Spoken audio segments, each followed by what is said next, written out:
Dale Sumner is a composer. So, Dale, what's the best time to involve someone such as yourself? The best time to involve me in or a composer in the filmmaking process would be at script stage. Script's been written, you're assembling your team, so it's a good time to organise a post-production team, involve your composer, so you can sit down and talk about the kind of style, the kind of mood, the kind of feel you're looking for in your film. And what's the best way to use the composer's contribution? It's a difficult one because the relationship between the music composer and the director is a little bit different to other people within the filmmaking production. So there has to be a lot of trust.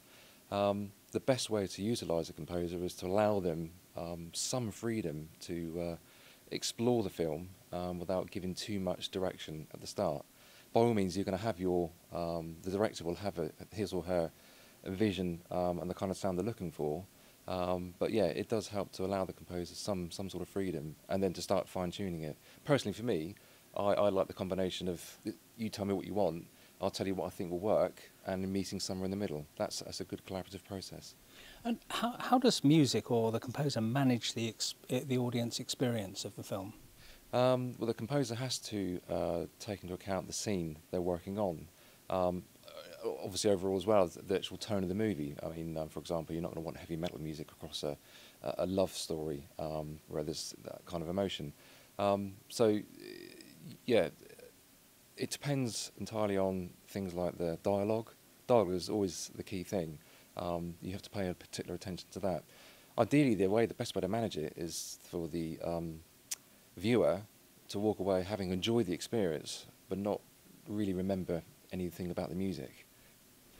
And how do you personally go about scoring a movie? For me, I like to watch the film 2 or 3 times before I actually sit down and actually do anything with it. Walk away, think about it. Sometimes I can pick up some ideas from the first viewing, but I tend to sort of try and steer away from that and give myself just a chance just to have a listen to it. It depends entirely on time. If you're on a really tight budget, tight time frame, then you've got to get going straight away and hit the floor running. If you've got the luxury of a bit of time, then yeah, I'd like to have that just to digest the film so I can get it right. Having said that, as you start working on a film, no matter how many times you see it, it's not until you start playing the same scene over and over again, you start to get different things. So, Dale, thank you very much. Thank you.